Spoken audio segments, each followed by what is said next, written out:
Hello and welcome everyone. Today's topic is centering. So I thought it would be appropriate to start with a little centering.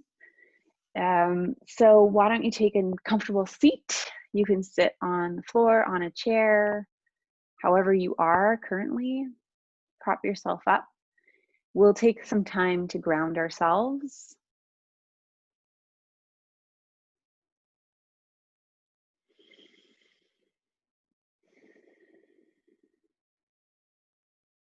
So the way I like to ground myself is through the sitting bones. So lean to the right side, press the right sitting bone down, lengthen the right side of the body. So as you press the sitting bone down, there's like a rebound effect. So there's a lengthening in the spine. And then shift, press the left sitting bone down, lengthen. And then find a place where you have two sitting bones planted evenly into whatever you're sitting on. And you can even imagine that the sitting bones kind of create energetic dowels. They go down into the support. So I'm sitting on a block. So I'm imagining that my sitting bones are extending down through the block into the ground and connecting not just into the floor or the carpet, but into the supporting structures of the building that I'm in.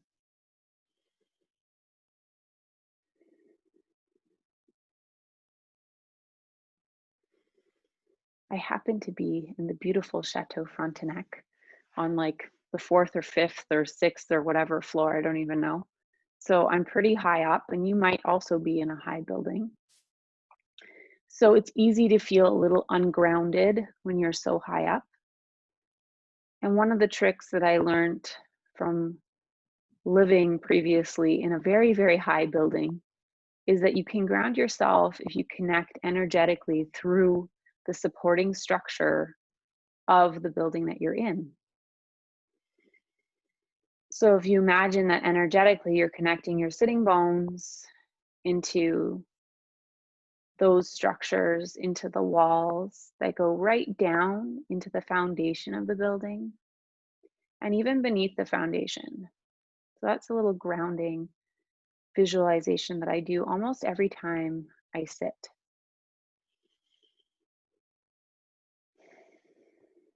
So now that we're grounded, let's do a balancing exercise with the breath. Let's do Nadi Shodhana or alternate nostril breathing. You can block the right nostril and breathe out the left side. And stay here, breathe in.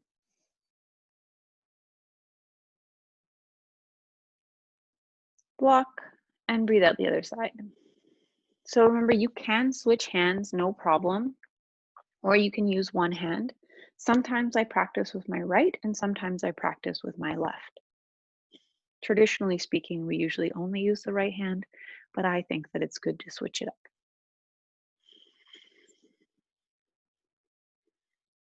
So just continuing in your own flow. Unless you're congested, try to breathe as quietly as you can. And remember that you can open up the sinuses by stretching the skin out to the side, like so.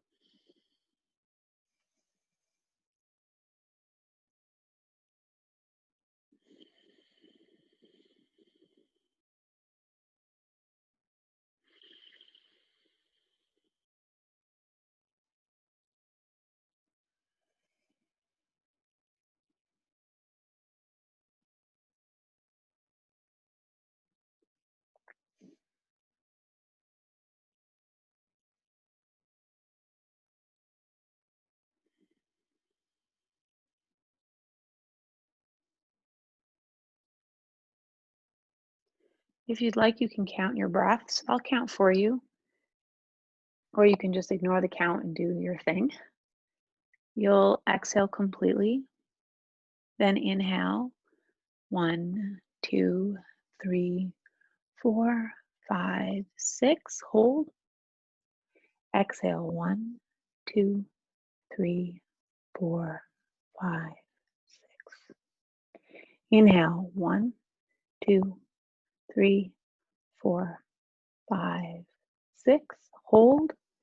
Exhale. 1, 2, 3, 4, 5, 6. Inhale. 1, 2, 3, 4. Let's push it. 5, 6, 7, 8. Hold. Exhale. 1, 2, 3, 4, 5, 6, 7, 8. Inhale. 1, 2, 3, 4, 5, 6, 7, 8. Hold.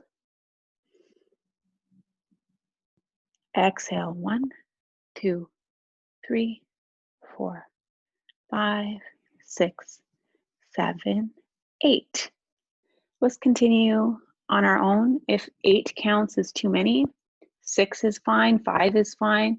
And if 8 counts isn't enough, go to 10, 12.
Let's finish the next time you exhale on the right side.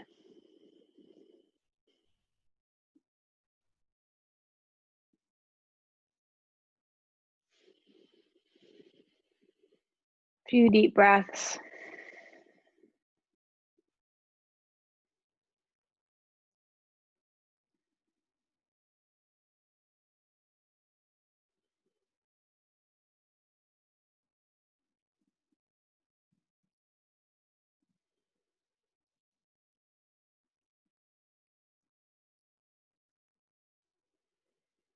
With the inhale, feel an elongation in the spine.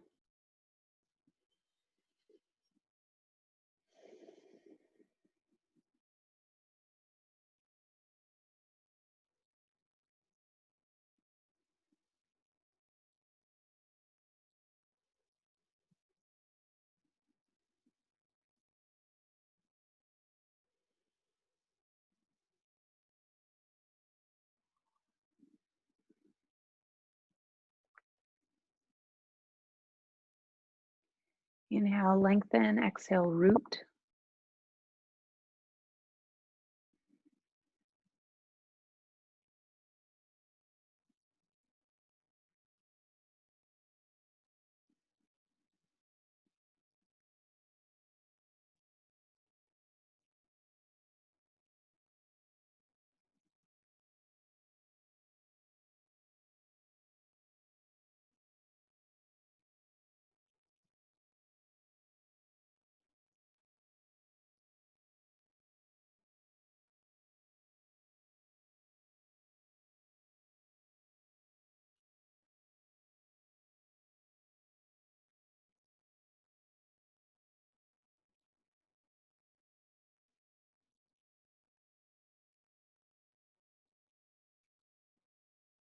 I invite you to connect to your core, not to your abdomen, so to speak, but into the core of your core.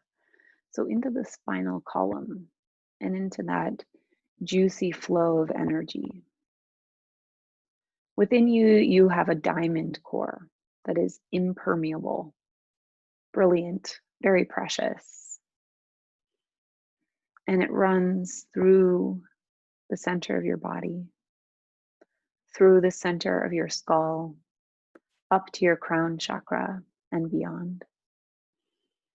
It also descends down the spinal column past the tip of your tailbone and connects energetically to the ground. So you have this polarity between the earth and the sky. The earth connecting you to your humanity, to your human existence, and the sky connecting you to your infinite nature, to your divine essence. And it's when these two energies come together that magic happens. See if you can get a sense of this energetic current by tapping into this flow.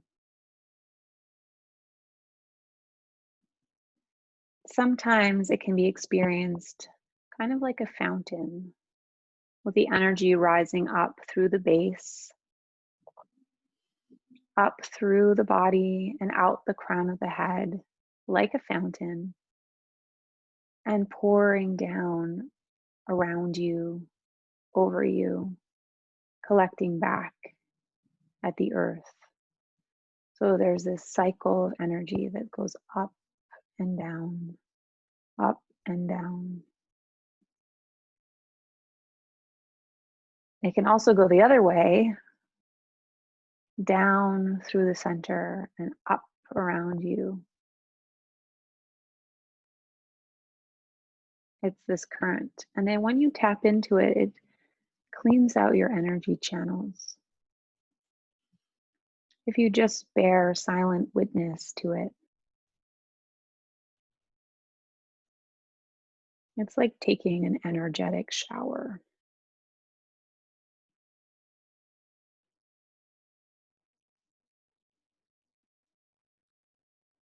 You may feel a little softening at the crown of your head.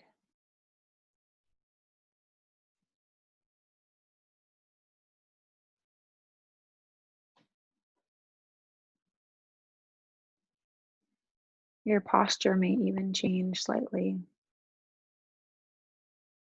as the expression on your face may also change.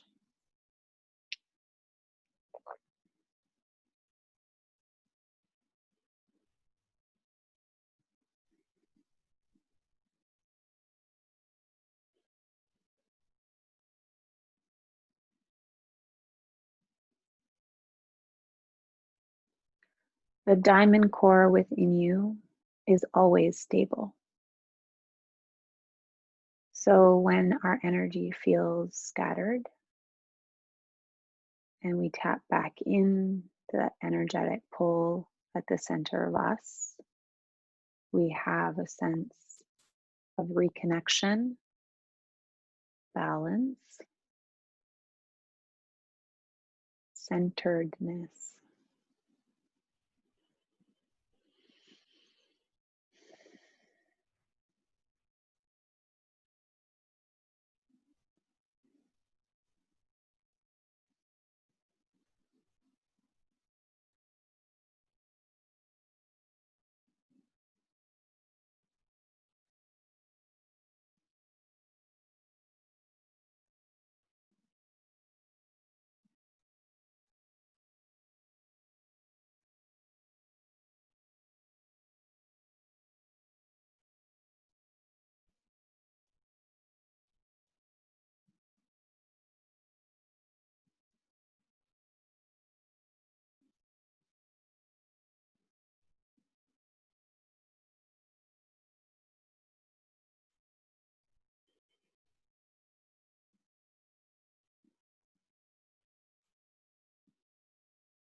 You can let the current of this energy bath wash away the tensions,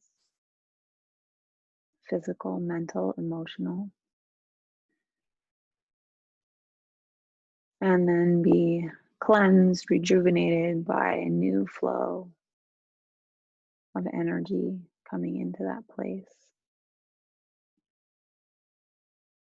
creating possibility.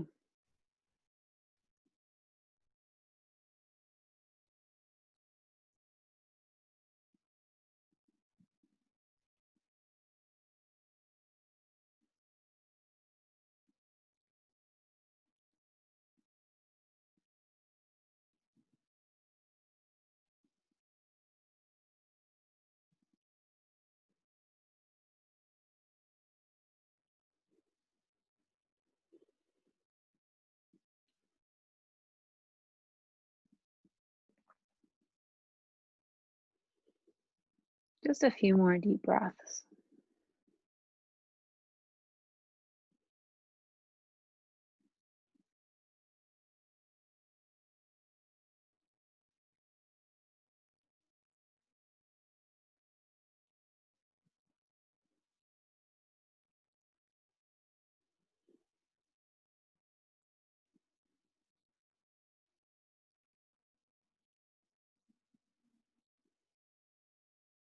So slowly open your eyes halfway.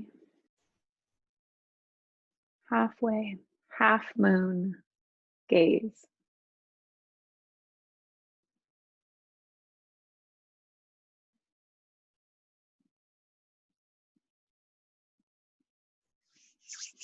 And gently rub your hands together. You can start to open your eyes a little more.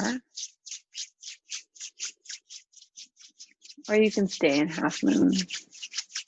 So you're going to rub your hands vigorously together.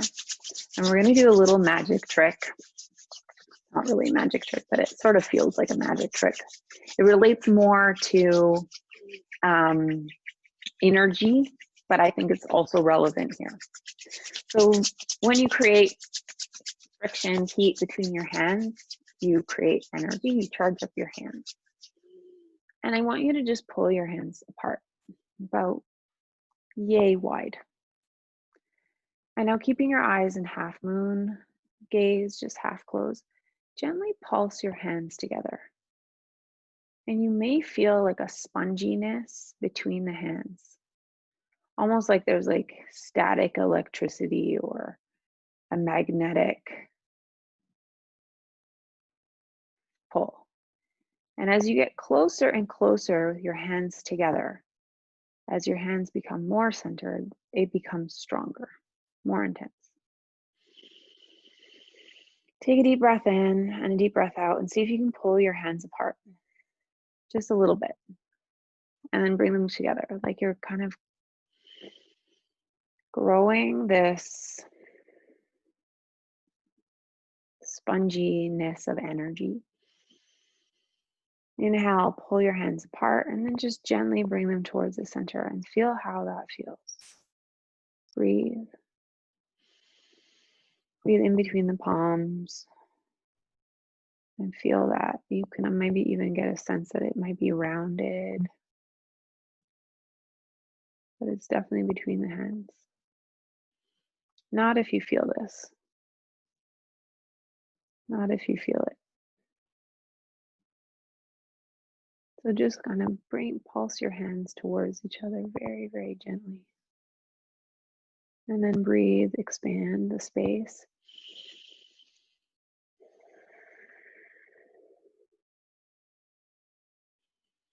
And you still feel it.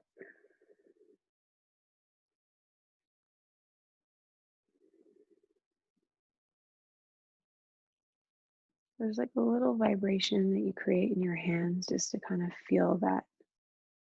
You might have a little sense of tingling or maybe nothing at all yet. Breathe in, expand.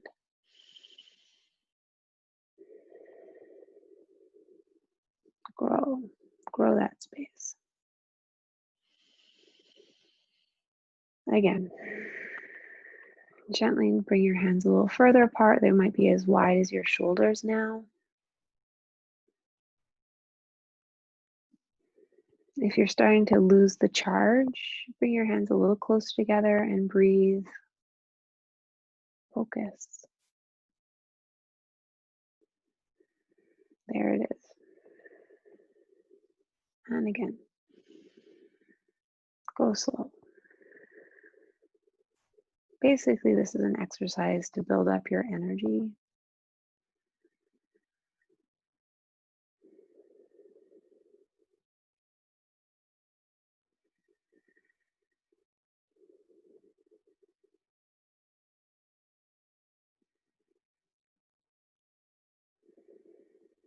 So every time you take a breath, see if you can bring your hands a centimeter further apart.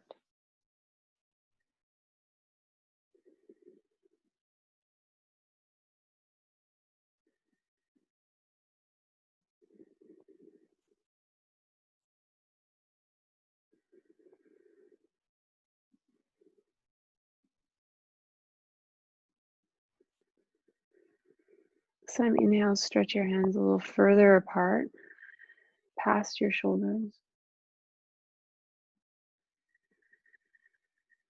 Stretch a little more. So your elbows start to lift away from your body.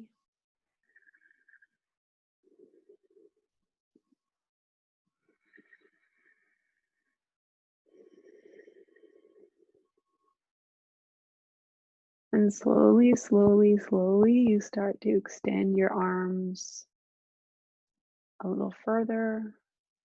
Palms still facing in for now, for just the last few moments. Hold it. And now slowly start to raise your arms overhead. Keep it with the breath. Like you're bringing up that energy, gathering it over the head. It might even get stronger as you get closer to your head or closer to the center. And then flip your palms open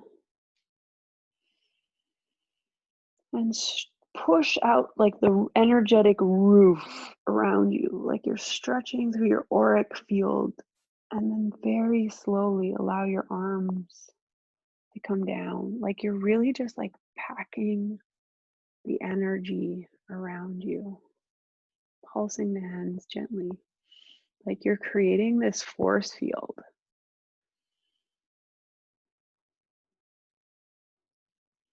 Down towards the ground. And then you can push forward as well.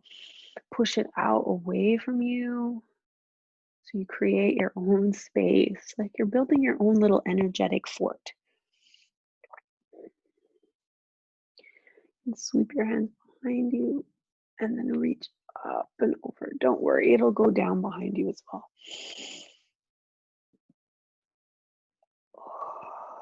And let yourself be in the center. Could even twist.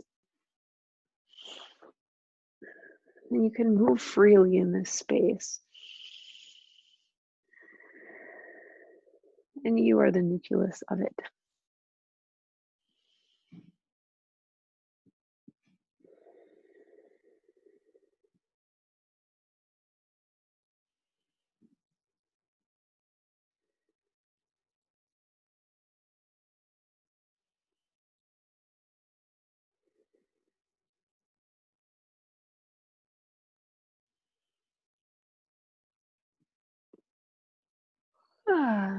Inhale, switch up.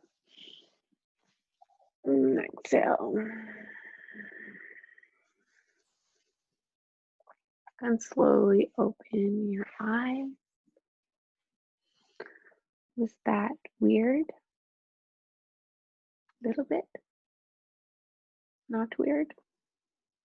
How do you feel? You can type something into the chat if you're close to your computer. If not, you can just, oh, I got some thumbs up. That's good. Okay, so to me, centeredness is a feeling. What kind of feeling does it create for you when you're centered?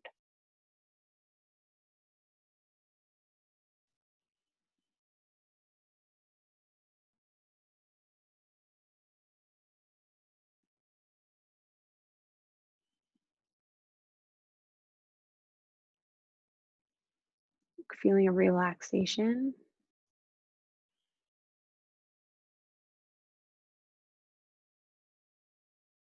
balance,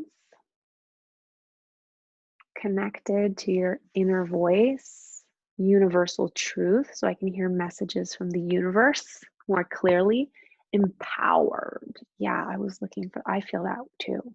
So it's really a feeling of empowerment. So here's where we've been. We started with breath, right? Because there's no way you can get any sort of connection to yourself unless you're connected to your breath and you're connected to the moment here. So we started with breathing. Then we moved to alignment because the alignment supports a better flow of breath and a more stability. Then we went to structure, and structure supports the alignment and allows us to maintain proper alignment for a longer period of time. Then we went to energy and the connection between energy and structure are very important, because if you don't have energy running through your structure, then it doesn't really matter, because you're not going to have a sense of peace, calm, or centeredness. So all of these principles, they're not really linear, but they support one another. So when you bring them together at this point in our journey through the basics, then you can really cultivate this experience of centeredness more accurately. Now, it's not so challenging to feel centered when, it's a nice, calm morning or afternoon or whenever you're watching this and you're here and you're sitting. It's a lot more challenging to cultivate the feeling of centeredness when you're moving around, when you're in postures, or especially when you're out and about doing your thing during the day. And it can be because so many other things can knock us off our center. So one of the ways to protect your centeredness and your calm and your peace is to do something grounding or centering before you go out into the world and join the chaos, so that the chaos can happen all around you, but you're in your little energetic bubble and you're fine. So even when there are like energetic attacks from angry, weird people, you are fine, because you're like, it'll just bounce off you. So this practice of kind of creating that force field is particularly helpful if you know you're walking into a challenging situation with challenging people, or you're getting on an airplane and that is very uncentering because you are gliding in a little metal tube through the sky, and so being grounded in an airplane is very challenging. So doing this exercise so that you can be in your little bubble and float, great. Or if you feel like you're going to be around lots of people, or if you're going into a situation like you have to go into a medical facility, especially now, you might want to do this little centering exercise, and it doesn't have to be this big long thing. The more you practice it, the easier it will be, and eventually you can just kind of like pop up your energetic tent just by thinking about it. You're just like, bing, and then you have this like force field around you of protection, of confidence, of whatever you want to make it, right? Like you can build it however you'd like. Okay, so in the practice, when we're moving around, the centeredness comes from having a focal point. So, obviously the structure and the alignment is important, but also it's important to kind of keep the thoughts and your mental focus clear. So one of the ways we do this is through the drishti. So the drishti is basically a point of focus. So usually it's a point of visual focus, like where you look, because wherever your eyes are going, that's where your energy is going. So imagine you're having a conversation with someone and that person is like looking like at the people behind you, staring out the window, looking at their phone, like checking, fixing their nails. You're not going to feel like that person is really focused on you. Or if they're talking to you and they're sort of like talking and they're looking at the person behind you, and that's a very different feeling. So wherever we place our visual focus is really powerful. So connected to Ayurveda, vision is governed by the sense of fire, or the element of fire, and the pitta dosha. And the pitta dosha is very direct. So the belief is that wherever your eyes are, that's the direction of the energy. So when we focus at one point in the practice, then you're sort of like channeling that energy. That's why they put blinders on horses, right? So horses don't get distracted and they go straight. So it's kind of like putting on the blinders. So in the handout, I'll pull it up. We talk about 3 different types of drishti through meditation. So the full moon gaze is with your eyes wide open.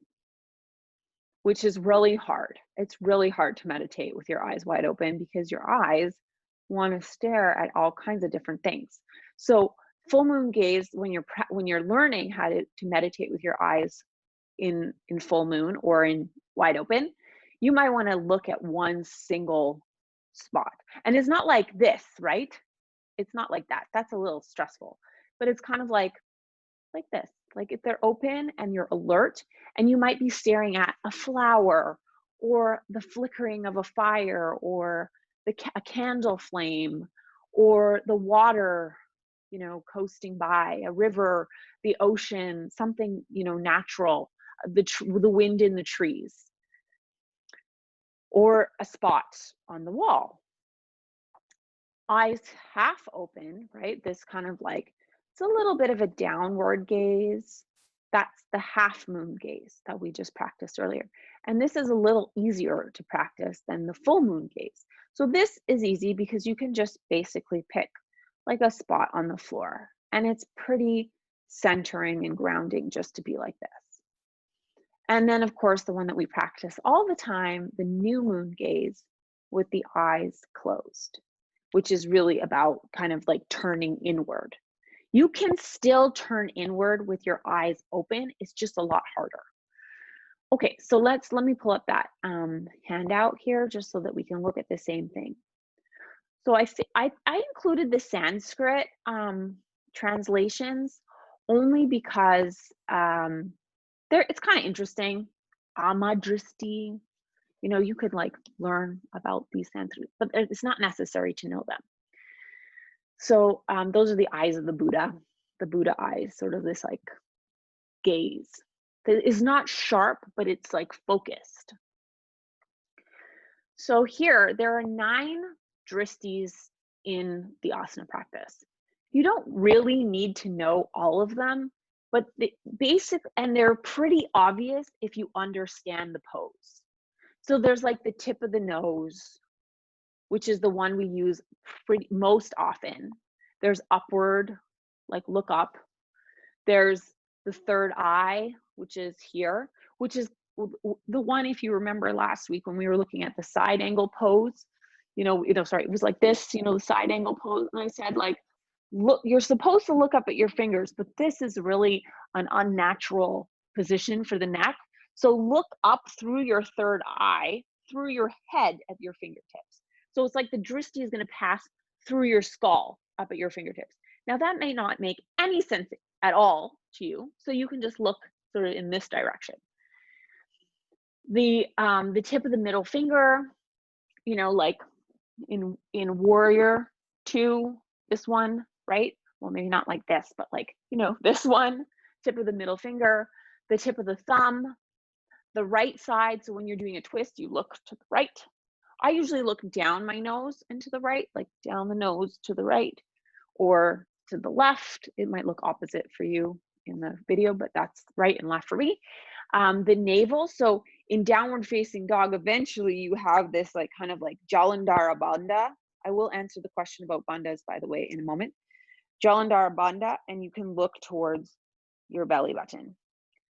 Or especially if you're doing like rounded postures, like if you know the embryo pose in Ashtanga yoga, where you're like you're bounded in lotus or something similar, and you're rocking back and forth, the gaze is at the navel. And there's also like tip of the big toe. So we're going to do seated postures today. And so you'll be able to see all of these. We'll be able to practice these. As I said, like, knowing exactly where to place your gaze is not very important. Just keeping your gaze in one place is more important. So it's not like, okay, if you're looking at your third eye instead of the tip of your nose, you're not going to reach enlightenment. That's not exactly true. But like the idea is that, we have these like visual references so that we're not like looking at the person next to us in a practice or, looking out the window or whatnot. So there's this very cute comic that I found that's done by this like Indian cartoonist named Bunchu Tanti. And so I've included it here because it sort of like shows what postures would examples of what postures would be appropriate for these things. So, yeah, so the idea is that it is really an internal practice, not really something that happens on the outside. I like that quote, like yoga is an internal practice, the rest is just a circus. So, yeah, so that kind of will give you some references. But as I said, you know, really the main concept here that we're trying to cultivate in this practice is the fact that centeredness is really a feeling that we're working to cultivate. It's not something people don't look centered. They could, but the idea is that because this is an internal practice, you want to feel centered, just like you want to feel the breath. You want to feel aligned. You want to feel stable. You want to feel the energy. It's really about a feeling, about cultivating a feeling. Okay, so the question about bandhas. During Shavasana, should we be engaging any of the bandhas? No.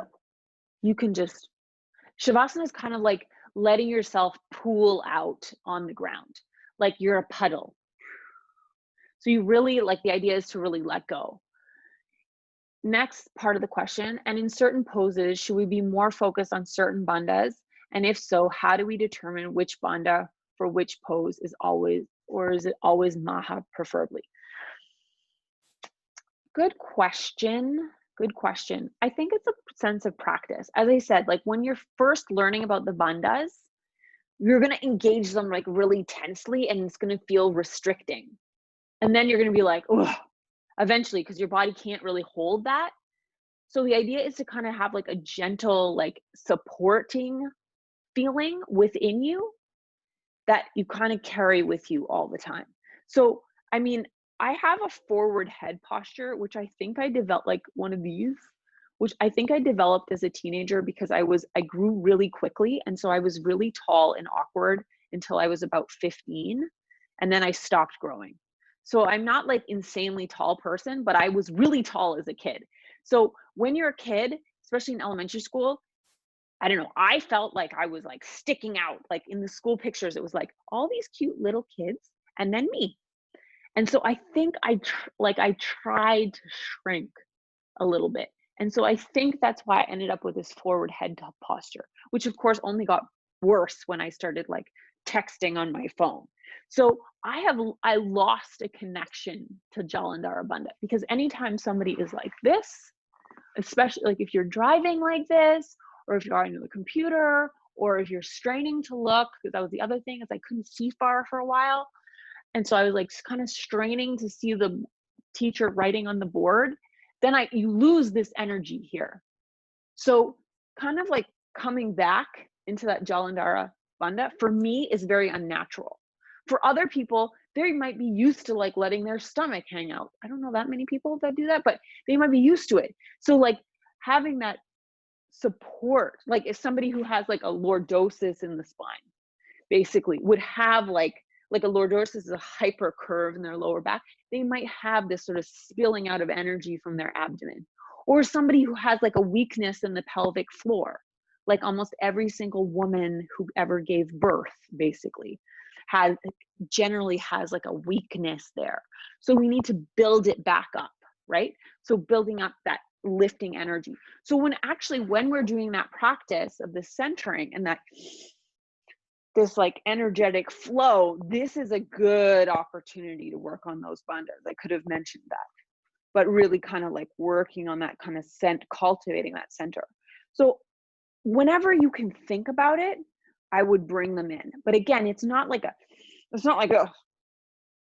you know, like this kind of stiffness. It's okay, I'm aware that I'm going to draw my chin back, and it's going to feel weird because remember, as Jennifer said in our anatomy course, the muscles develop habits. Like the nervous system will hold certain parts of the muscle in contraction, which might, like, let's imagine that these muscles here are in some kind of contraction. So it's going to be hard for me to relax them and pull them back. Or these ones might be very lax, or vice versa, right? So the nervous system might hold the contractions that kind of form those improper postural habits that we have. So, you know, like kind of retraining is a big part of the yoga practice. Okay, so let us move on to our practice. So first of all, congratulations. Today is day 18 of your personal practice initiative if you started on November 10th. And or if you started when we all started.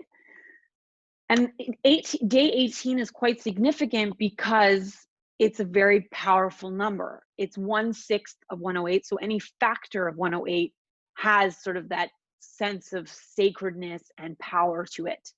But 18 is particularly poignant in many other cultures. In Judaism, it is the number that symbolizes life. So today we will practice to life. Speaking of which, I have some news. I am pregnant. Yes. So I have been pretty good at holding it in, but now I can pretty much not anymore. So baby is coming in May and will be joining us for the rest of the few months that we are together. So we will learn together, or I will be reminded together with you, how to adapt the practice to an ever expanding abdomen or body shape. So it's going to be good relearning for me and hopefully helpful for you if you continue to want to teach later in life and share the practice with other people who might be in a different body shape than you or pregnant. So anyway, I wanted to share that with you. I've been waiting to share this news for you with you for a while, so I'm glad that the cat's out of the bag, so to speak. And yeah, so we will get started in just a moment. I also will use Carlo sometimes to show you how to do postures when I cannot get in them anymore. So he and I have already chatted about that. Okay, so let's get started. We're gonna do a very simple warm-up flow. If you have your ball, let's start by just massaging the feet and loosening up. I think we'll do a few gentle sun salutations. Why don't we just take a quick break actually first so you can get set up. And if you want to use the bathroom, you can, and we'll be back in just a couple of minutes, okay? I will pause here. All right, so I am hoping that I found an angle where you can see me, but you may not be able to see me, my whole body. We will begin, so if you haven't already massaged your feet with the ball, you can start with that. So just a little massaging the foot from toe to heel.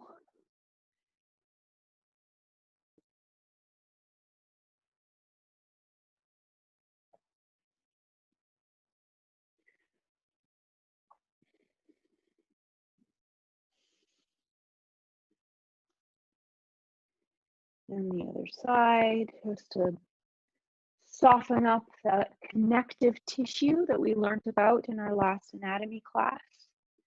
So remembering that it's this kind of webbing that goes all the way up and around the muscles, the body. All right, you might want to do just a little forward bend here. Test it out, see how it feels now.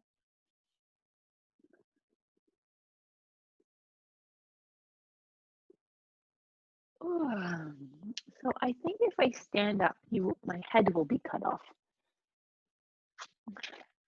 Yes, more or less it will be. Let's do 2 half sun salutations in your own pace, and I'll show you a 3/4 sun salutation after that. So just arching, and you can go in your own pace. So remember, half sun salutation, just a forward bend, then a lengthening, then a forward bend, then coming up and lengthening up. So where do you look in sun salutations if you are constantly moving? I generally just look down the nose with eyes half open. But of course, when you look up, you'll probably look upward. Then when you fold forward, you'll probably look at the tip of the nose or the navel if you want to get really specific. Inhale, halfway up, look at the nose. Exhale, fold. Inhaling. Look up, exhaling. Again, I don't believe that like the specific drishti in the specific pose particularly matters. It's more the concept of drishti that's important. Okay, so we did 2 half sun salutations. Here's like a kind of like a 2.5 or like a 3/4 sun salutation. So you inhale, stretch up, and exhale, fold forward. And for my wrist people, this is helpful. So you basically place your hands, fingertips, remember, index fingers parallel, walk back into downward dog, and then walk forward. Inhale, exhale, inhale, coming up, exhale, inhale, exhale, inhale, exhale, walk back, step, step, step, downward dog, shake your head. Are your fingers in line? Good, yes. And then walk forward, inhale, exhale. Let's say it's a variation of a half sun salutation. Exhale, inhale, exhale. Let's just do it again.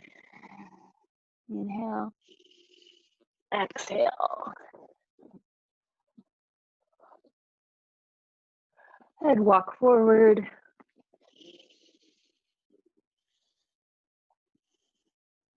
Inhaling, coming up, plant your feet.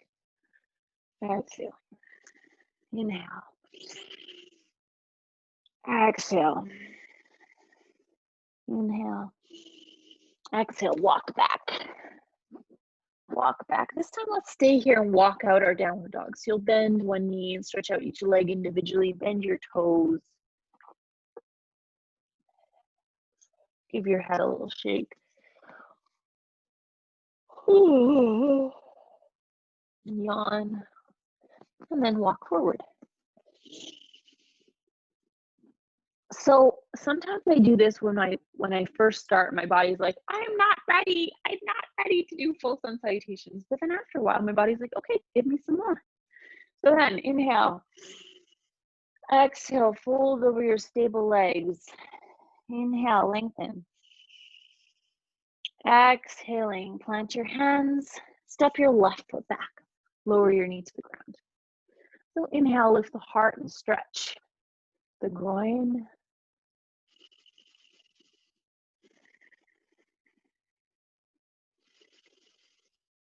Let's lengthen the hamstrings. So walk your hands back, stretch out your head.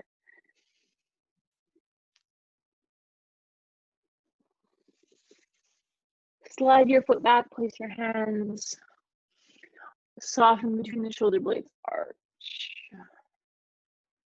So this would be like third eye or just looking up. And when you round your back, this would be drishti at the navel.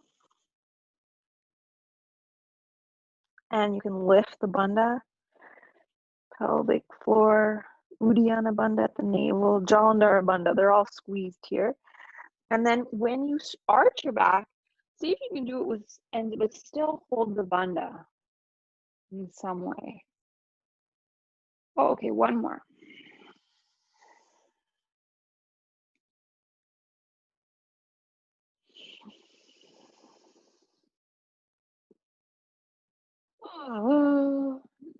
And planting your hands, lift your seat, downward facing dog. Let's engage that ujjayi breath with sound. Lift your heels, lower your knees. Step forward with your left foot forward. Inhale. Exhale. Foot in the back is pointed flat. Oftentimes it wants to turn in, lengthen the top of the foot along the ground.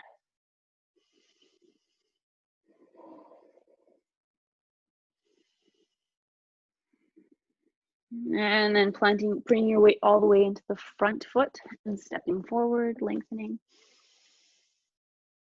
Exhaling. Inhaling. Exhaling. Inhaling. Exhaling. Inhaling. Let's step the right foot back now. Toe pointing straight back. Once you have a position, let's come into cactus, opening up, broadening, expanding. Push this energetic roof over your head upward. And then bring your arms down. Again, inhale. Exhale. And you maintain that pelvic floor lift to keep stability in the hips. Exhaling, fingertips down, stretch the left hamstring, lengthening the back body. Staring either at the big toe or at the tip of the nose. Just a few deep breaths. Pull back the hip as opposed to pressing down through the knee.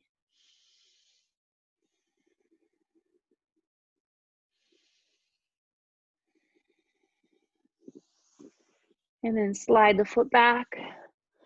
So instead of doing cat-cow, let's come forward and lower down onto the abdomen, which I probably will not be able to do for too much longer, so I will take full advantage right now.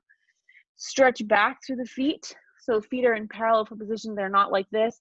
Point it really straight back, active, pressing down, like you can spread the the fingers of your toes. So the toes against the top of your mat. And then lifting the lower abdomen slightly so you can still engage Uddiyana Bandha even in the back bend. And soften between the shoulder blades. Let your heart come forward. Press forward between the upper arm bones. Pressing down through the hands to support you here. So if you remember from our digestion practice, this posture is really good for digestion, lengthening. Helps to bring blood flow into the abdomen, into the digestive organs. All right, let's slowly soften. Let's do a little bit of a lift. So you're gonna lift the chest, lift your hands. So you're doing like a baby or a flying cobra. And bring your hands back and sit back in a child's pose just to release your back. Bow your head, arms active, spread your fingers. And remembering that there's the arches in the hands too, right? So we want to kind of press down through the knuckles of the hand and then keeping those arches lifted, especially the one through the center of the palm. And then pressing back into downward dog.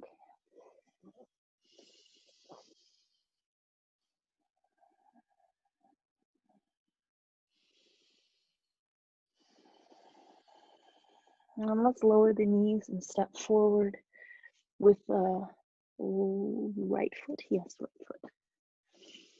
And then inhales. This time we're going to go up, up, and down, and up. Keep your back foot stable and down, and up, and down. Plant your hands or your fingertips and step forward. Lengthen and fold. Firming your legs, inhale, coming up. Exhale. Inhale. Exhale. Surya Namaskar A, very simple. Inhale halfway. Exhale, right foot back, left foot back. Coming into your plank. Let's pause in plank for a moment. So hands, wrists are pressing down evenly. So you have one point in the wrists firmly planted as well as the other point. Lengthening through, pressing down through the knuckles of the hand to distribute the weight across the hand. Then lower your knees and stick your bum out for a moment. Elbows will bend into your body. So we'll do the Ashtanga. So 2 knees, 2 hands, 2 feet, create 6 points. The 7th point is the chest, and the 3rd point is the chin or the forehead if you're really kind of bendy in the neck. Then you push with your toes, lift your knees, and like a worm, come forward into baby cobra. Elbows bent, hips on the floor, still engaging the bandhas. And exhale, release, child's pose. Inhaling, downward dog. Actually, inhale halfway up and then exhale into the full downward dog. Ujjayi breath with sound. Remember that the head doesn't drop below the arms. The idea is not to bring the forehead to the ground. The idea is to keep the head in between the upper arm bones.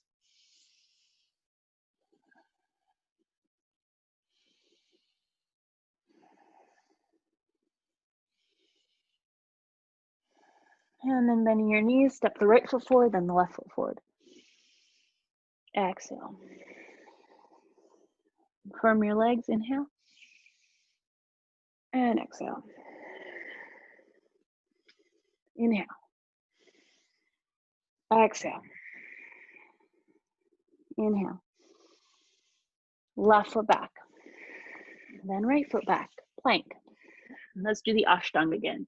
So 4 points now, 2 hands, 2 feet, 2 knees, that makes 6. Chest and chin. I kind of like to stay here. It feels good to have the weight of the chest on the ground. And then worm your way through, coming into cobra. Exhaling. Inhale halfway up. Exhale, downward dog. You can work at staring at the navel, but that might torque your posture a little bit too much. Just stare at the tip of your nose.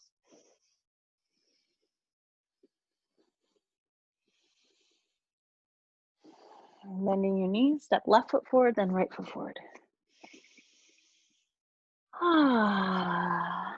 Inhaling, coming up, press down through the feet. Exhale. Let's do Surya Namaskar B. So we're going to sit back. You can touch the ground if you'd like. Feet hip width apart, toes pointing straight forward, knees separated, hip width apart, hips stable, lifting the bandha, opening the chest. You can extend the arms. Now this is third eye or upward at the fingertips. Push the legs, exhale, fold. Inhale. Exhale, plant your hands. You can step or jump back.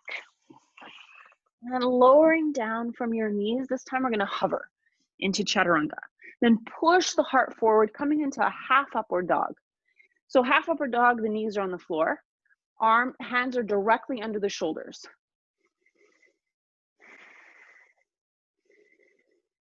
Then you might be able to press down firmly to the top of your parallel feet and lift your knees.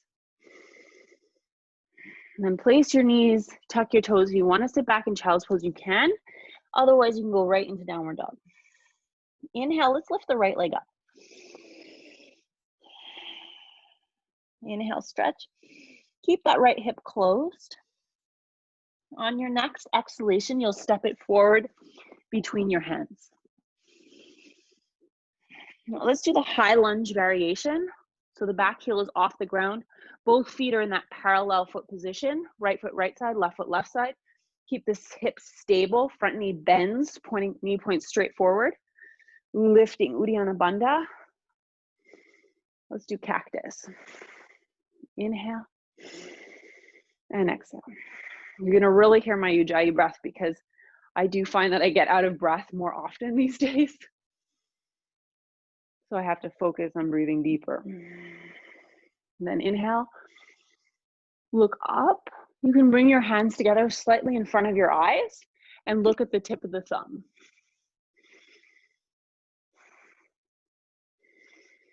Exhaling, slowly come down. Let's step forward. So we're just kind of going to do half a B. Knees straight. Inhale. Exhale, straighten your legs and fold from the hips. Inhale, halfway up. Exhale. And step back. Inhale to plank. I'm breaking up the breathing a little bit. Exhale from the knees or from the toes. Inhale, half upward dog on the knees or on the tops of the feet. I like looking at the tip of the nose as opposed to looking up. Exhaling. Breathe. Next breath, left leg goes up.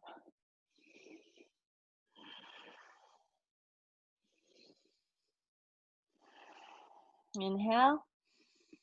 Exhale, step it forward. As you inhale, come up.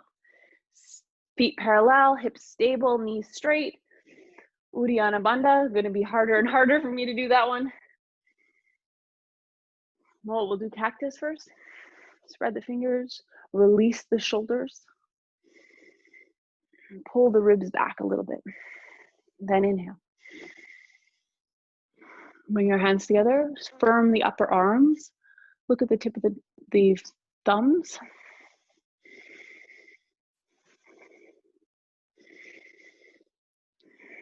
Exhaling, step forward. Inhale. Next, inhale, stretch up. Exhale. Okay, last one, let's put it all together. So we'll do one Surya Namaskar B in full. Last one, promise. Inhale. Exhale. Inhale. I don't think I did Utkatasana. Did I do Utkatasana? No. Utkatasana, right. Exhale, fold. There we go. Inhale. Exhale, you can step or jump back. Lower down from the knees or from the toes. Inhale into upward dog or cobra if you prefer. Exhaling, downward dog. Now, do a half step forward with the left foot out to the side. So your foot is going to be 45 degrees. And step your right foot to your right hand. Right heel on the right side of your hip, left heel in line with the left hip. Hips point straight forwards, front knees straight. Lifting, inhaling. Exhale, root down to the legs. Inhale, lift the heart. Exhale.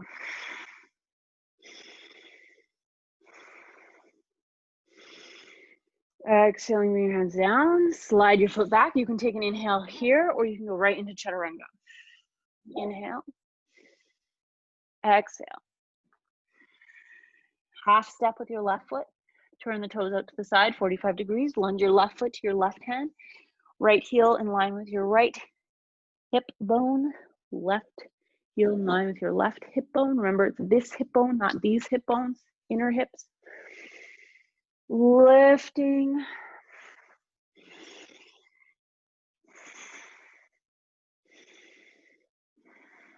Hands are a little bit in front of your face.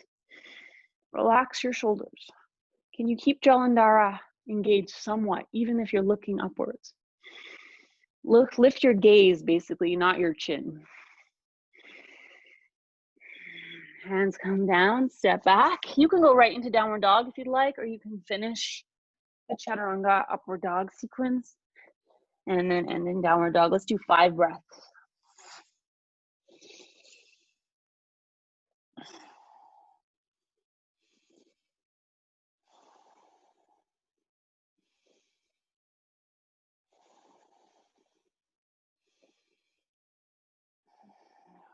Firming your hands against the ground, bend your knees, step or jump forward, lift the heart. Exhale. Utkatasana, bend your knees.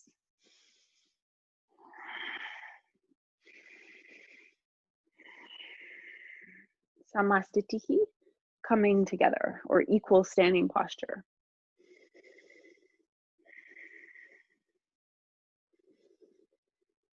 Let's do mountain pose. Few deep breaths, centering ourselves in mountain.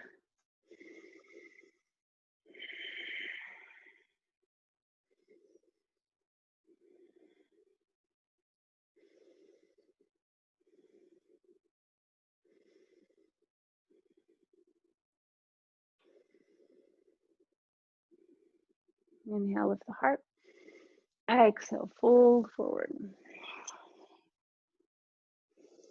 So we're going to go right through to seated postures. Let's start with Malasana. So feet in V now, separated a little bit wider. You could sit on a block if you'd like, or you can just do it this way. Lifting pelvic floor harder here. Uddiyana Bandha, a little easier. Jalandhara Bandha. Gaze the tip of nose.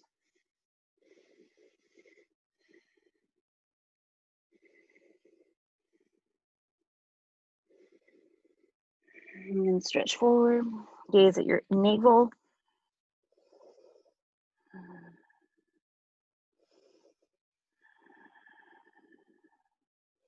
If you want to do the arm balance, you can. So remember, if we practice, you can bring your hands on blocks if you'd like, so you can curl your fingers over the edge. If you don't have a block, we can just set the intention. So you'll place your hands, index fingers parallel, shoulder width apart. Elbows are going to turn out to the side, but then you're going to pull them in. The knees, see how my knees are way above my elbows? If they're here, it's very hard. Sometimes it's a flexibility thing. So just see if you can like walk your knees up higher and you squeeze in, you pull in towards the body, and you do the same thing with the arms. So the arms kind of locked against your shins. Lift your hips round your back, and you're looking at the point in front of you. So some people look at the tip of the nose. I find it harder than to stare at a point on the floor. And you have 10 toes. So you don't have to bring up all 10. And if you do, you bring your feet together and squeeze your knees more towards the center.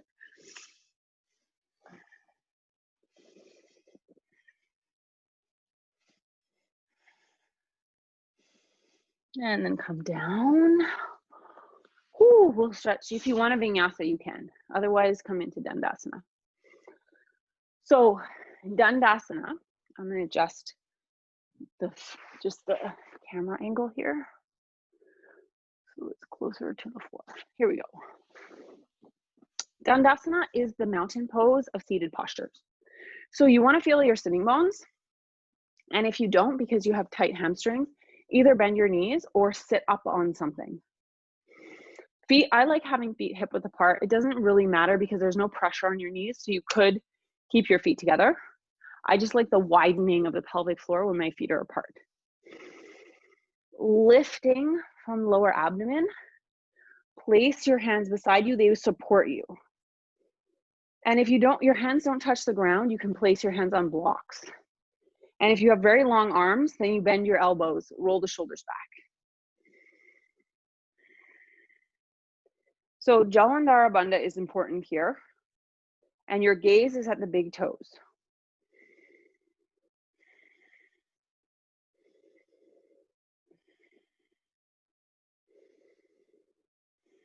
Can you keep your legs firm? Can you hug the thighs against the ground without creating stress behind the knees?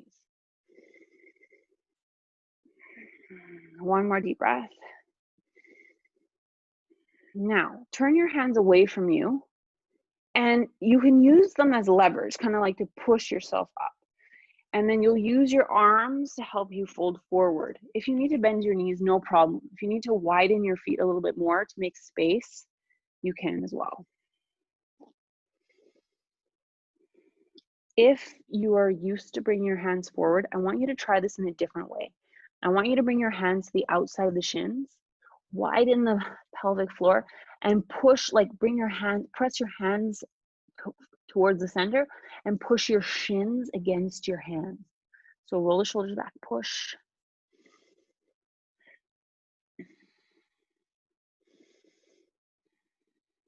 So the dual action kind of creates a bit of a tension that helps you release further forward.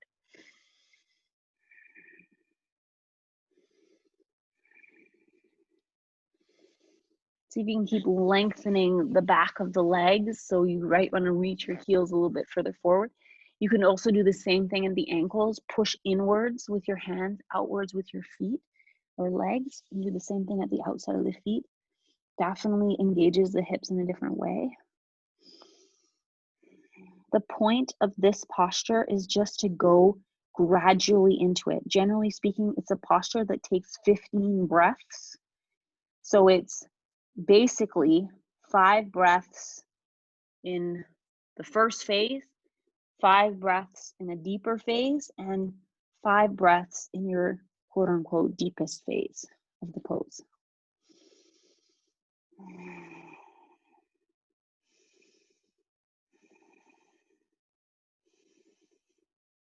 And then inhaling, coming up.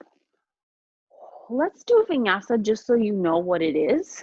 So you cross your feet and ankles, or you're reminded, cross your feet and ankles, tuck yourself under. So maybe you're strong enough to lift your bum off the ground.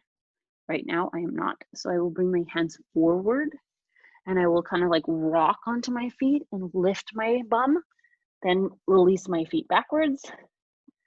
Not with a jump, but with a step. You can jump if you'd like. Then we do the chaturanga from the knees or from the toes. Inhale, upward dog. Exhale, downward dog. And then we come forward, not to standing, but to a seated position. So back to that cross-legged position, and the feet come forward. Okay, so next posture, it's a half lotus. So what this means, oh, sorry, I forgot one. So the next posture is Purvottanasana. So Purvottanasana, we're gonna practice the first time with the knees bent, and I will give you options. So Purvottanasana is basically the counter posture to the forward bends. So you have your hands shoulder width apart, fingers in line. Roll the shoulders back so that the shoulder blades press into the back of your heart. Feet are hip width apart, and you'll scoop up. Here's where you're gonna look at the tip of the nose. Lift yourself up. You might feel big stretches in your shoulders. That's okay. Keep looking at the tip of the nose, and then maybe you'll pull your chin down and take your head all the way back so it's supported between the shoulders. If this isn't possible for you, then your head's gonna look all the way forward, no halfway, okay? So you'll stay here. You could extend your legs. And if this is too much on your wrists, you could either try turning your hands out to the side, or you can come onto your elbows and do fish pose. So bum on the floor, elbows on the floor. Same thing, look at the tip of the nose and go back. Either way, it's kind of a chest opening posture.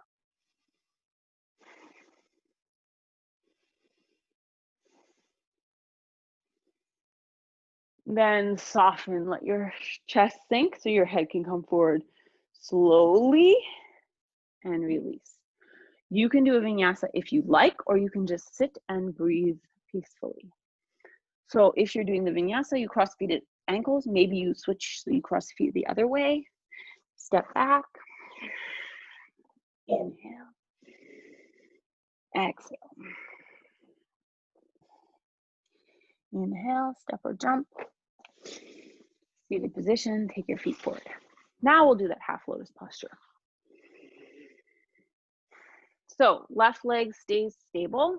Bend your right knee. It's a hinge joint, so the heel comes towards your buttocks, but doesn't touch the floor. You will cross the right foot over your thigh like so. This is the first phase. You keep your left leg stable and you just tilt forward. Like so. If you're comfortable, you will pull your heel towards your groin, let your knee come forward a little bit, and you'll support your knee with your hand and you'll support your foot with your hand, or you can stretch forward like so. Or you get your heel into your lower abdomen on that left side. I like to support the knee, and if you have a very bendy shoulder, you can maybe wrap around and catch your big toe and stretch forward. So I like to support my knee here, or if I had a block, I would put the block underneath my knee and fold forward like so.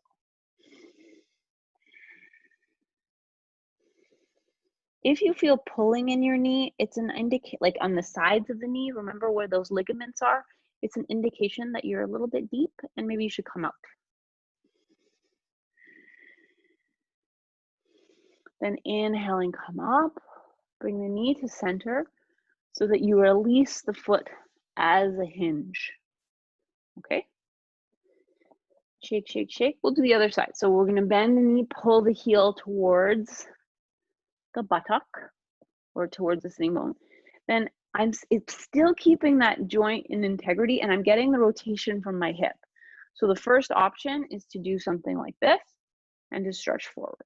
And you'll probably feel a stretch in your outer hip anyway, and it's fine. This is perfect. Or you're gonna keep the knee in a hinge joint. You're gonna basically close the joint a little bit more. Rotate the hip from the hip. The heel comes a little bit closer to the abdomen and you can fold forward like this. Or maybe you can reach around and catch the big toe and support the knee like so. So it's a bit of a pretzel. So do what you did on the first side. Another option for working on catching the big toe is to loop a belt around the foot. So you have like a little bit more of an extension.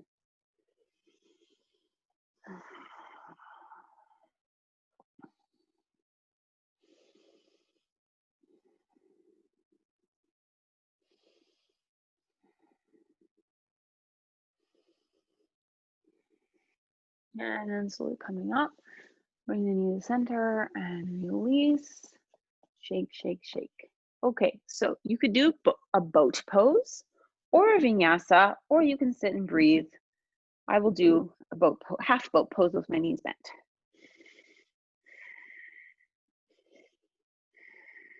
I'm staring at the big toes here.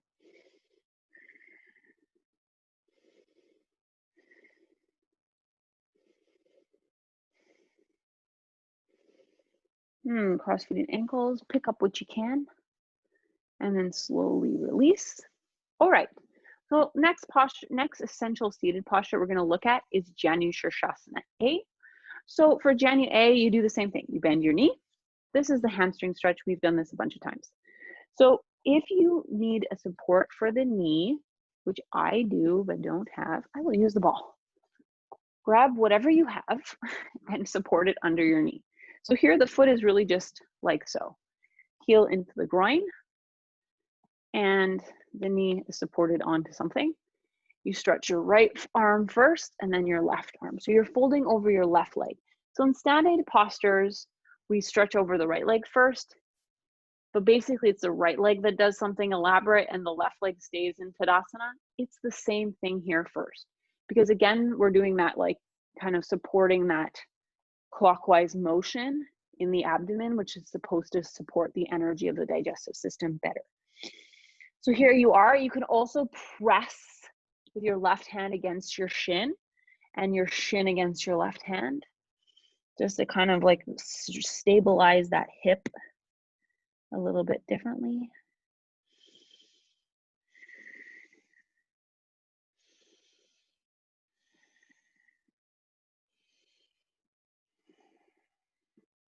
Can you maintain that alignment? Because sometimes the chin wants to fall forward. I notice it in my body. So if you want to sort of kind of reconnect with the Jalandhara Bandha in the throat to keep the neck long. Keeping the foundation stable, you can use your hands if you'd like to come back up. We'll switch to the other side. In Ashtanga yoga, we do a vinyasa between sides or a boat pose sometimes, or not a boat pose in Ashtanga, but I sometimes do boat pose. But here we're just, for the sake of time, because I want to get through a few seated postures, I'm just moving from one side to the other. So here I do the same thing. I held the heel to the groin and then let the knee come to the side, support the knee as needed. And then I'm gonna do, it's a little bit of a twist. And ideally my hips are square, that I'm not like open, my hips aren't open to the side. Maybe open a tiny little bit, but not too much. And then I'm gonna fold forward, reaching across first, so left arm, then right. The right arm is gonna support the outside of the shin, and I could push the shin into the right hand, the hand into the shin. Shoulders relaxed. I'm gonna be mindful of my Jalandhara Bandha here, as well as the other bandhas, of course. And being aware of them is enough.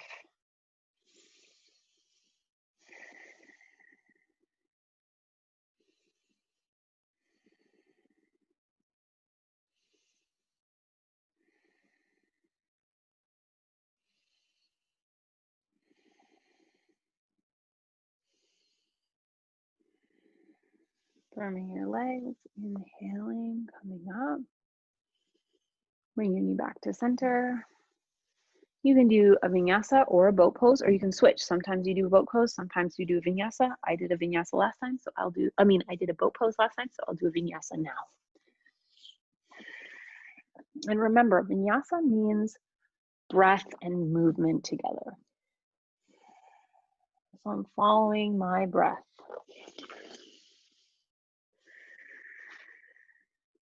Okay, let's do Marichi Asana. So in Ashtanga Yoga, in the primary series, there are actually 3 Janu Shirshasana postures with different placements of the heel.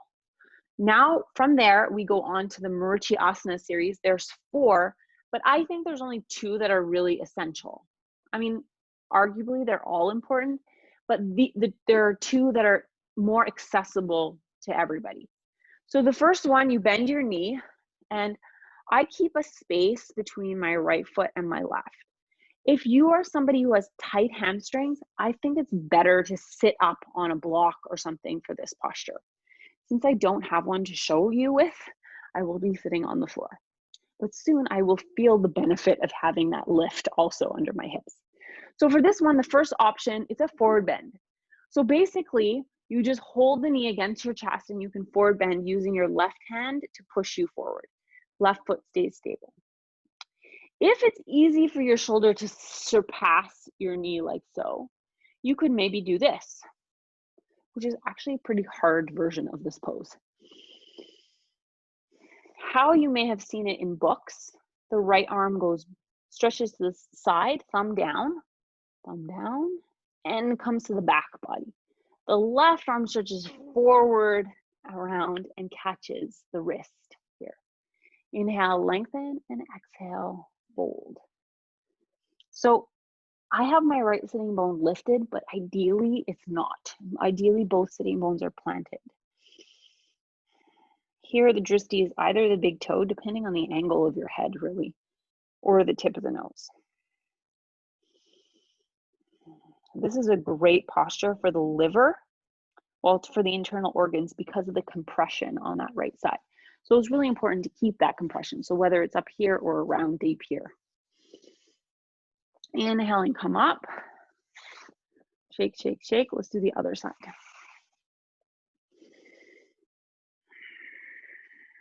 So gap between your foot and your thigh, your feet are still parallel here. And the reason why this is important is because you're using this left foot as part of your foundation here.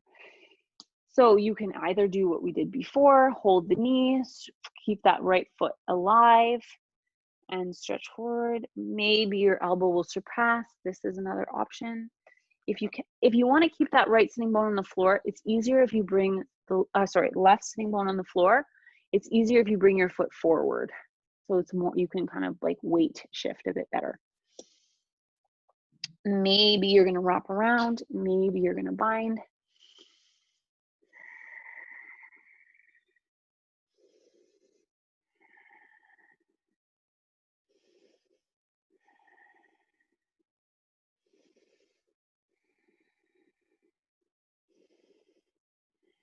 So here we're not really compressing, well, we're not compressing the liver.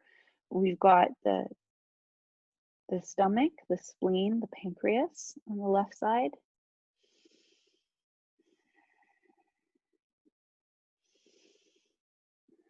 Inhaling, coming up, release. So you can either do boat pose or vinyasa.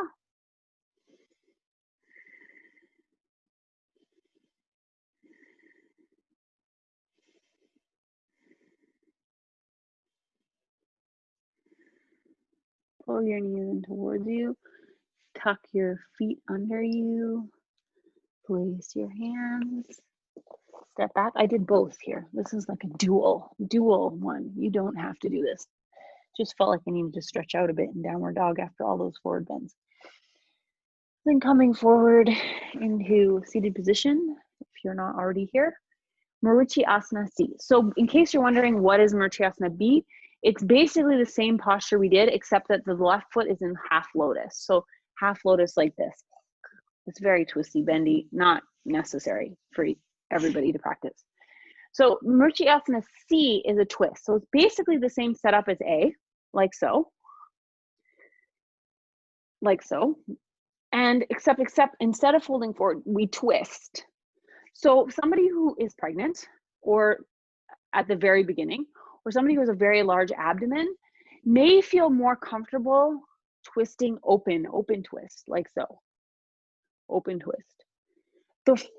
The way the posture is seen in photographs, Murchiyasana C, is twisting towards the knee. So the right hand comes behind us, the left hand comes around, and you might even need to sweep your hand a little bit over.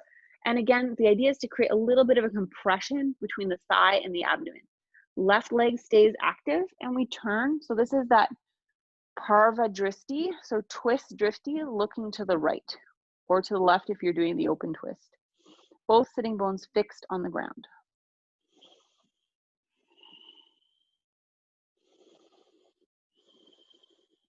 Ujjayi breath with sound.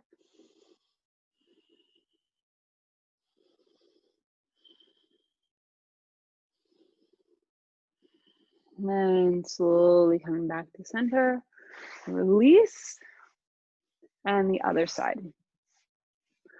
So foot a little bit away from the thigh, sitting bones grounded. So you might need to bring that left foot forward, right leg active, open twist, if that's what you did on the first side, or closed twist. So sweep, I use my left hand here to sweep the belly flesh around, hug the knee, grow tall and twist.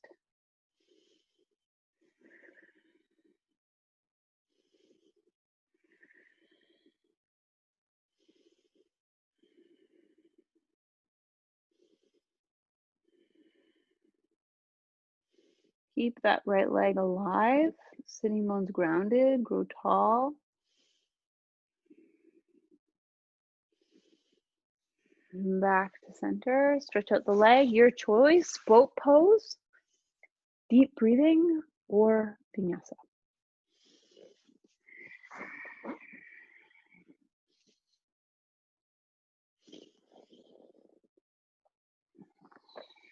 Okay, so boat pose is the next semi-seated posture that we look at in the essential postures, or in the essential postures as I've deemed them to be essential. And let's look at boat pose just for a moment. So if I said to you, what is the foundation of boat pose? Many people will say the sitting bones, but that is not actually true. So between the sitting bones and the tailbone, so the sitting bones are like this, and then the tailbone's here. So it kind of creates a triangle like that. Okay, the tailbone, there is a little bit of a space here, and those are your sacral muscles. So it creates kind of like a tripod. So the two sitting bones press down, and then there's the tailbone, which is not really pressing down, but it's kind of like an anchor point as well. The sacral muscles are really the place where you're balancing. So you'll find them, because if you sit on the sitting bones, you have to be way forward to be on the sitting bones. And if you're really slouching your back, you'll be on your tailbone, and that's very painful because it's pretty sensitive there. So you're right up on the sacral muscles in between, just like behind the sitting bones. So you could start by just lengthening and holding the knees. So people with back issues have a very hard time being in this position because it puts a lot of strain on their back because their abdominal muscles are probably turned off. So we want to scoop up that Uddiyana Bandha. Well, Mula Bandha, we want to have that lifting so that the sacral muscles are stable. Careful that you're not collapsing in the lower back as you activate Mula Bandha. So you want to have that Mula Bandha going like straight up. and then you feel that Uddiyana Bandha. So you'll feel Uddiyana Bandha if you just lift your feet off the ground, just slightly.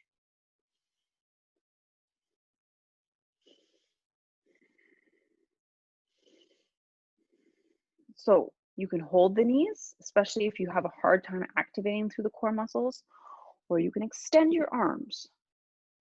Jalandhara Bandha, gaze at the big toes. So you could spread out the toes like this and push the balls of the feet. Keeping your legs extended adds more leverage, is more strain for the back. So really, if you have a lower back injury, make a good decision for yourself.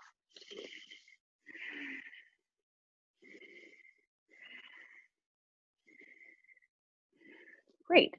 Pick it up. We're going to do it again.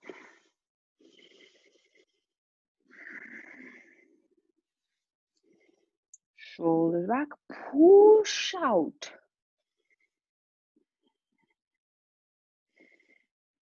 You don't have to straighten your legs. You can keep your knees bent. See, instead of taking the energy in your hips, take it up into the abdomen. You may shake, that's okay. Pick it up. We're going to do one last time for good luck.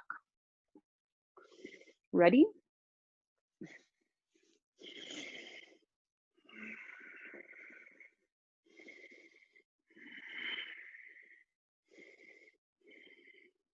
Get those bandhas engaged. Fan out your toes, even if your knees are bent.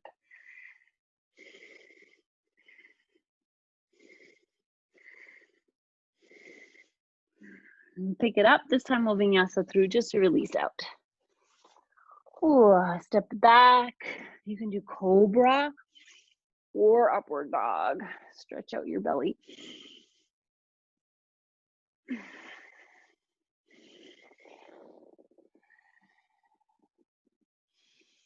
And then we'll come forward to a seated position and we'll look at Baddha Konasana. So for Baddha Konasana, I definitely want to sit up on something. Let me see if I can find something to sit on.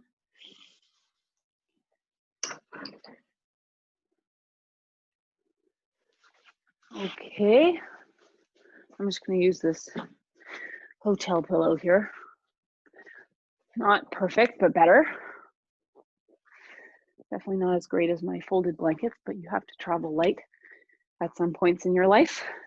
So ideally, the knees are at the same height as the hips. So we boost ourselves up until we get to that place. So if my knees were here, I would have to go higher. So the feet come together, the 4 points of the feet come together. Some people say, open your feet like a book, but to me, that just strains your ankle joint and the ligaments of your ankle. So rather, you bring the balls of the feet to kiss one another like so.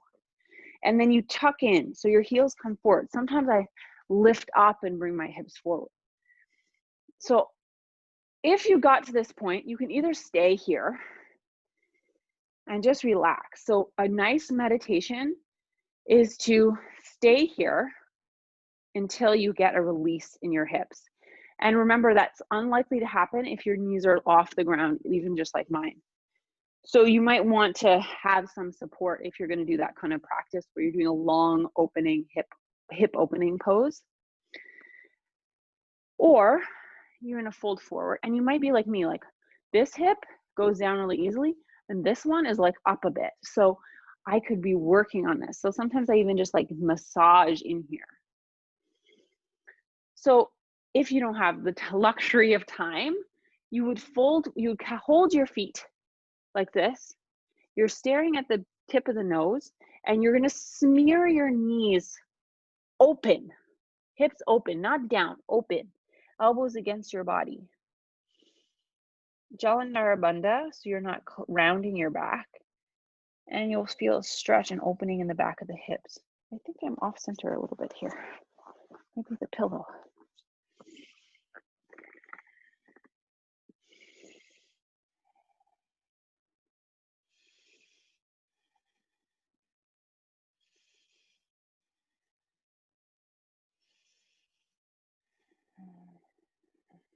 And then inhaling, come up.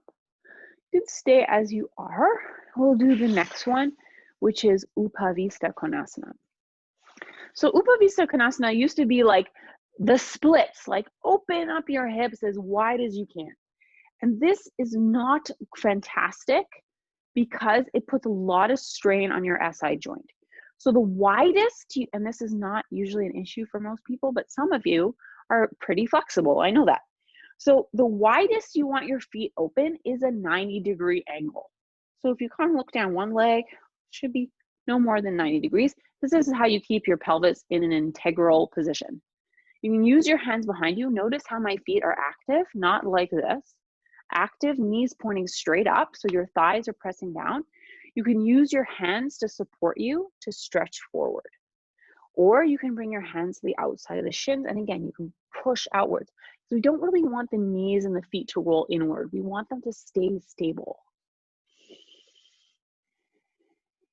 Because staying stable will help us activate through all the hamstring muscles, not just kind of strain the adductors.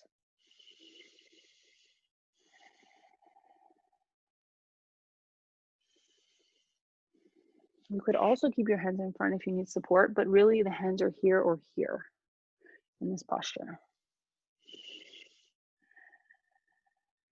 Firm your legs.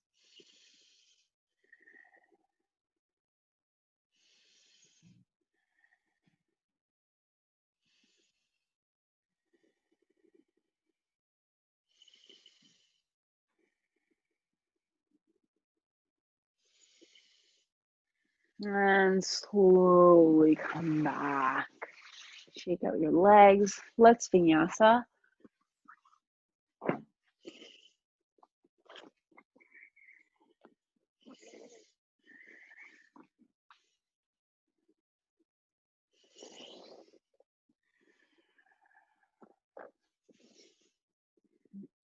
So in the essential postures, we might also look at the hamstring stretches, which that might be a little bit more dynamic. The same ones that we learned in the opening series, but we would hold them for just 5 breaths. So I'm not going to repeat that. We're going to get settled. We'll do a couple of back bends, and then we'll do legs up the wall and or Shavasana. Okay, so let's lie on our back. I'm going to turn, I think, this way so that the angle is a bit better. Yeah, like so. Okay, so we're going to stretch, lie on your back and bend the knees. If you have a ponytail, it's going to mess with the alignment of your head, so just pull out the elastic or get rid of it altogether. Bend the elbows, and we'll look at finishing postures in more detail next week. Press down through the tops of the shoulders, press down through the elbows, and you're going to scoop, kind of get a scooping action of the tailbone. Can you activate Mula Bandha, Uddiyana Bandha, even in a back bending position? This is easy. Jalandhara Bandha is pretty easy. Let your legs help support you upward. Feet are parallel, knees are parallel, thighs are parallel. You don't want to squeeze your buttocks so much, but it shouldn't be loose either. It's kind of just, you scoop the tailbone and then the buttock supports you. If possible, interlace your fingers and walk your upper arm bones closer together. So actually you're resting on the upper arm bones and not on the upper back.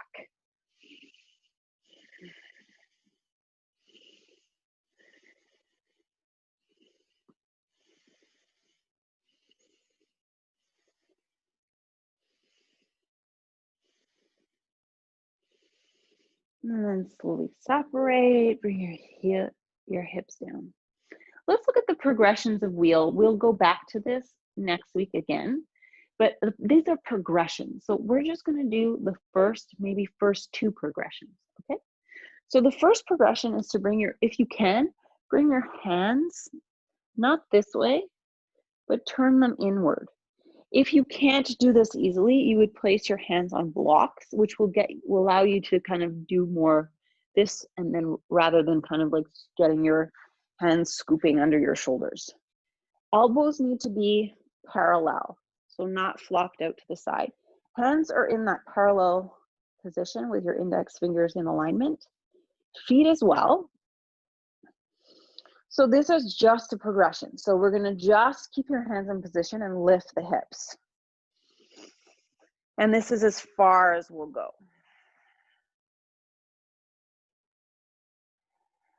If you are used to doing the wheel, you might feel like you can press on the hands and come up onto the crown of the head.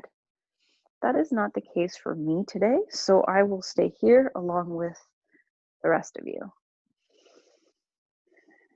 And if you're on the crown of the head, you can press the arms and lift all the way up.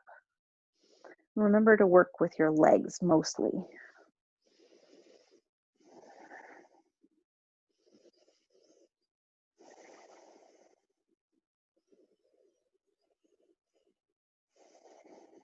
And then when you're ready, you can slowly come down. Let's keep our hands here because we'll do one more. If you feel tugging on your knees, just check again to make sure that your feet are in alignment.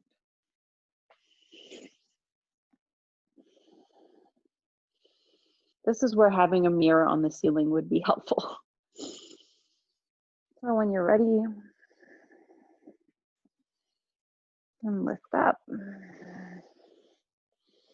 Elbows pulling inward. Push your head against the ground. And then if you come up on the crown of the head, try to maintain that Jalandhara Bandha through the throat.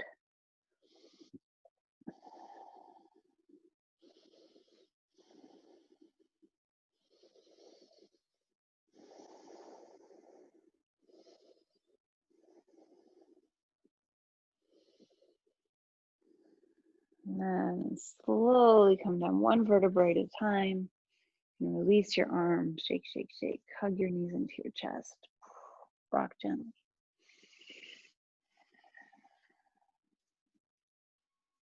Shake your legs. Now, you have some choices. Either just fly with your legs up the wall for the remaining of our practice, or you can do Shavasana, or if you prefer to sit up or upright and do a meditation, you totally can. Because we're going to start to cool down, literally and figuratively, what I recommend is that you put on a long sleeve shirt, maybe socks if you have them nearby, just so that you're a bit more cozy for the relaxation. Oh, I realize that we've come to the end of the practice, so I will let you do your relaxation in your own time. If you would like to stick around, I will set a timer for about 6 minutes and we can do it together. If you need to go, then do 5 to 10 deep breaths wherever you are to recenter yourself. And I thank you in advance for your practice. So I will set a timer for 6 minutes. If you'd like to stay with me, you are more than welcome. I realize that we've come to the end of our time together this morning. So if you have to go, I understand. And if you can stay, it'll be 6 minutes or longer if you'd like.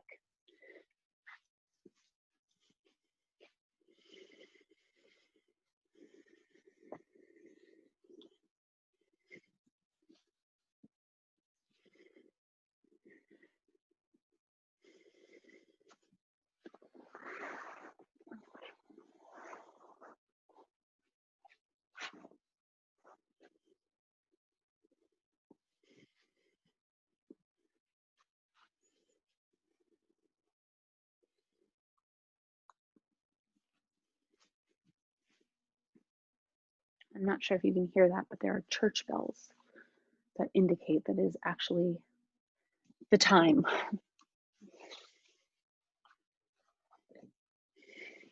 So you don't necessarily need to have something under your hips. You can if you'd like. And it's not necessarily to get stuck to the wall. You could be a little bit away, but not too far away that you feel pressure in the knees.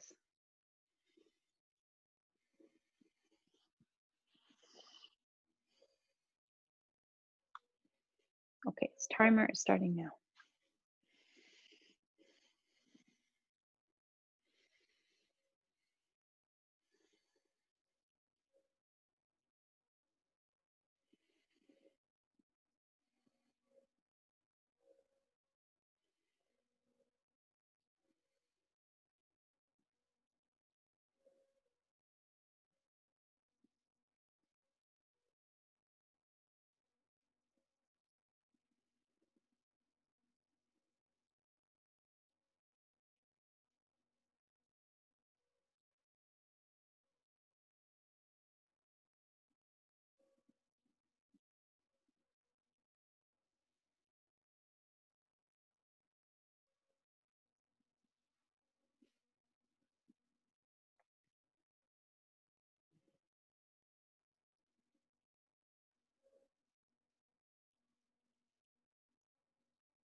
So it's been about 6 minutes. If you are happy and comfortable where you are, you can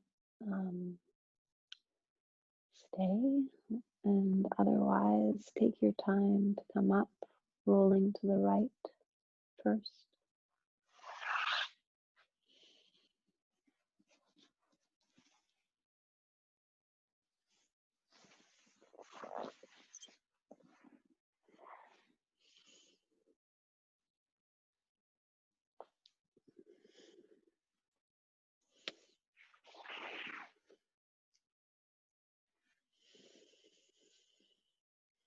Thank you ever so much